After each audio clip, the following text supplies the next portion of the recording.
Welcome to Cinema Gulp. This is Mark. And this is Ben, and this is our Gulp review of John Wick Chapter 3, Paranaceus. Parabellum. Prometheus. Prometheus.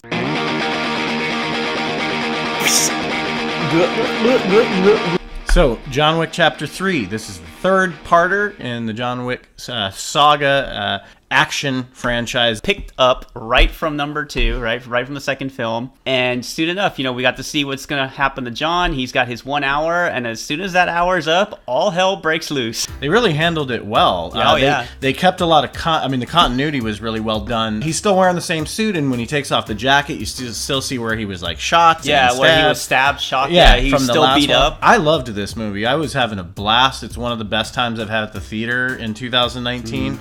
Big freaking smile on my face the whole time. I love the simplicity of the first one. The second one was fun because John said it best. It's a symphony of kills. Yeah. It's this beautiful just gun fu or whatever they call it, that martial art with the gun. Gun fu, yeah. But this one had a really good first, second, third act structure to me, where it really felt like it was telling a story. John Wick is here, and then in the middle, he's dealing with something else, and then it comes full circle in the end. So I thought the structure of it was possibly the best. Yeah, because with the 3 acts, you had 3 locations, 3 acts, and I like how visually the environments kind of kept you in those segments, right? Like they were in very distinct areas. Absolutely. For each section. Let's talk about the second act. What's the highlight of the second act? Surprised but not surprised, but definitely Sophia, played by Halle Berry. Oh my God. She was awesome. We have the female John Wick. I was surprised and blown away by Halle Berry in this movie. Not in enough of it. I was hoping she was in more. They were advertising the hell out of it with her. But her and her dogs, she's a badass in this movie, and that was my favorite scene in the movie. Yeah, absolutely. You can tell she and John had this history, very kind of tumultuous history. There's some serious gun fu with the two of them working together and with her dogs. 10, 15-minute nonstop sequence. That scene was long, man. A legitimate action star. He was like fighting people, and like you could feel like the sweat and like his heavy breathing. Those man. Yeah, and kudos for him to keeping it like that real. I mean, for his age, and I mean, he is such great shape, and he doesn't look his age either. It's just amazing, Is he quietly one of the greatest action stars? Like, yeah, he came because he had like one of the best action movies ever made, Speed, and then he had a couple of cheesy action movies, but then he had like Matrix. It's like, dude, the guy's like been an action star, kind of under the radar for so long, like Matrix was definitely like that noticeable comeback. And John Wick, like the second comeback, second win. Yeah, I thought it was Hardball. That was his comeback. This was the best directed movie out of the 3. All of the lighting and the stunts and the shots always have looked great in these movies. Yeah, you can tell it's very deliberate. Yeah, deliberate. Big time. Well, the grand shots, like John Wick's entrances and exits to every scene and every location he walks into, it's always something spectacular. It's the overpowering kind of perspective of a superhero, because that's kind of what he is. He's a comic book character at this point. There's nothing he really can't do. Yeah. And the fact that they play off that he's a legend in this universe that he's in, because like you even have the people coming after him like still respect them. They're after his head for the bounty, but at the same time they're like, it's still John Wick.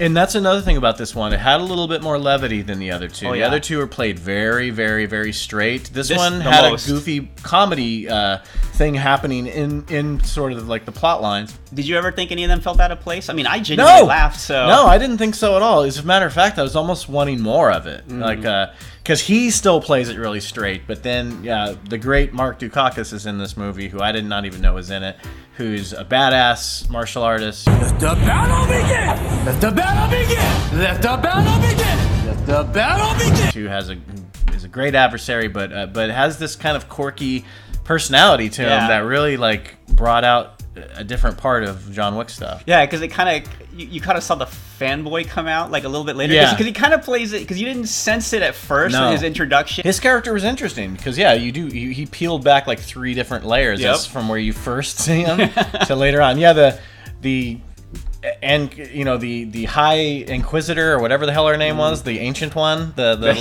lady with the short hair. She was so irritating in this movie. I don't know. I know she's supposed to be. Is it because she played it that sort of like super straight, just almost wooden? I did love that they kept expanding and peeling back on the mythology. There's a lot that you learn about, more so in this film than the other two, about this whole world of assassins. It's global. It's got a very unique structure. You even get to see like where the coins originate from, which is cool. And nothing's just wasted dialogue exposition. It's all shown to you. Yeah. You literally kind of just figure things out as you see them.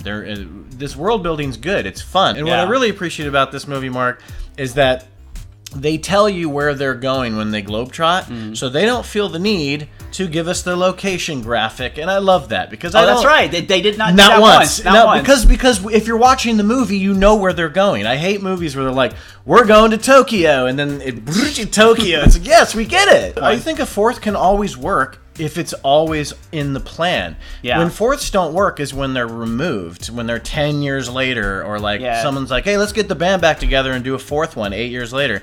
If it's just, 2 years between each one, and that goes into a 4 and a 5, and they can still just kind of, because these stories, they're not like rocket science. Like, they can keep just having him do this shit forever. Yeah, and they'll probably try to keep one-upping each other in terms of like action shots. Obviously, it'll have to come full circle because like the way I see it is either John Wick finally dies, that'll be like the final film, or he kills everyone else and there's no one left to kill. Or he finds a phone booth and goes back in time and kills people. He gets bored of killing people in the present day, so he gets Rufus and goes back in time and just kills like big historical figures.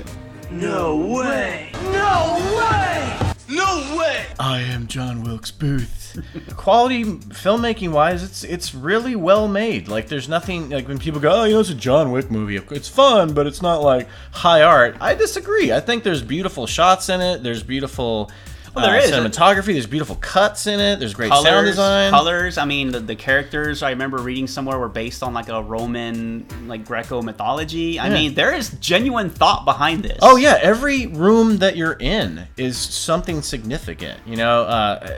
Wherever they are, whether they're in Casablanca or like Italy or New York or wherever, like the architecture of everything, it's very distinct for the movie for sure. And it's definitely it's like subtle yet there, and it's just like this backdrop to this action, so you can kind of really enjoy both because you can look at it like on the shallow part, you've got the action, but then on the deep, you can look on the deep and there's so much richness behind it. Keanu Reeves is awesome.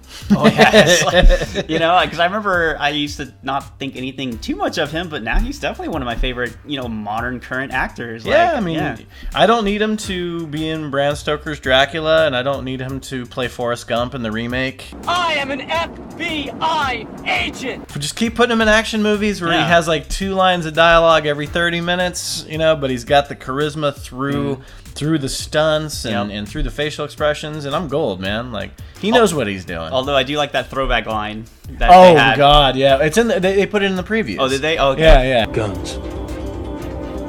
Lots of guns. Awesome. I'm like, I think everybody in the theater was like, they knew where that came from. That was pretty awesome, man. That was great. Yeah, but I'm surprised that no one caught on to the throwback where he got the big giant armor piercer gun and he said, "Excellent! Excellent!"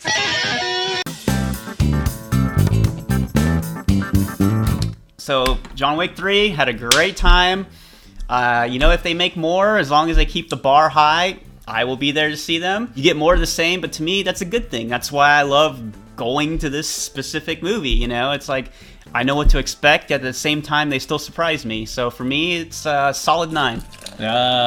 Solid 9. Very good. Mm-hmm. This is my favorite one of the 3. I just think it's the most entertaining, the most well thought out, the best produced, just the best focus on what's happening in the story. Anyway, I give John Wick 3 an 8. So thank you for watching Cinema Gulp. Yes, and please click like and or subscribe to our channel today.